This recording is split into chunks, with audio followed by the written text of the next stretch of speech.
14 अगस्त और 15 अगस्त 2 देश आजाद हुआ, एक नापाक और दूसरा हमारा हिंदुस्तान। 15 अगस्त 1947 को आजाद हुआ। दोस्तों, जिस आजाद भारत में आज आप खुली हवाओं में सांस ले रहे, जिस मजबूत भारत को आप देख रहे, ये भारत 1947 में ऐसा नहीं था।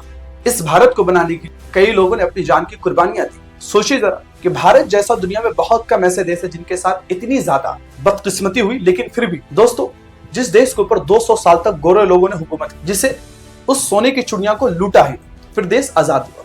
और आजाद होने के साथ इतनी बैड लक कि उसी दिन 2 टुकड़ा भी किया गया और 2 देश। और इस पार्टीशन की वजह से कॉमनल राइट हुए, 80 लाख लोग बेघर हुए, 10 लाख लोग मारे गए। ऐसे बुरे और बिल्कुल अनह्यूमैनिटेरियन सिचुएशन में भारत खड़ा हुआ। जब भारत आजाद हुआ तो भारत के सामने कई सारे डिफिकल्टीज आई।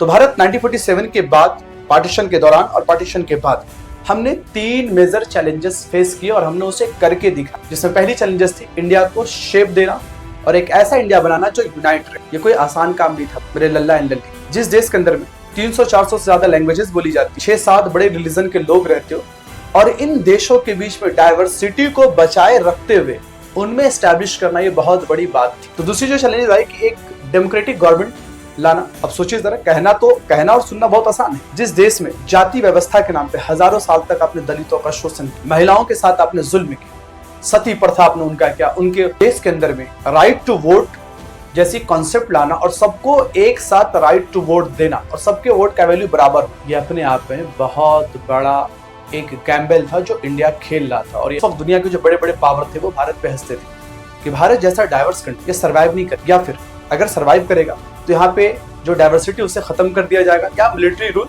एस्टैब्लिश हुई। ये भारत है बेटा, पाकिस्तान और बांग्लादेश नहीं है। 47 से लेकर आज तक हमारे मिलिट्री रूल। तो ये हमारे सेकंड चैलेंजेस है। तीसरी चैलेंजेस, एक वेलफेयर गवर्नमेंट लाना, और ये गवर्नमेंट सोसाइटी के खास के वीकर सेक्शन के लिए वेलफेयर का काम। इसके लिए हमने फंडामेंटल राइट्स कॉन्स्टिट्यूशन में हमने जोड़े। इसके लिए हमने directive principle of the state policy, यानी गवर्नमेंट को कॉन्स्टिट्यूशन ने डायरेक्शन देना शुरू किया कि आपको लोगों के वेलफेयर के लिए क्या क्या काम करने। हमने इलेक्शन कमीशन बनाया, इलेक्शन करवाया, जिसके मैंने आपसे कहा कि जिस इंडिया आप मजबूत इंडिया को देख रहे, ये इंडिया वैसा नहीं था। और मैंने आपको पहले कहा, ये उनके लिए तमाचा जो कहते हैं कि नेहरू जी ने या गांधी जी ने, पटेल जी ने क्या किया। जिस इंडिया पे आज बैठकर, उसके कुर्सी पे बैठकर पूरी दुनिया का आप दौरा कर रहे हैं, उस मजबूत भारत की बुनियाद इन्हीं लोगों ने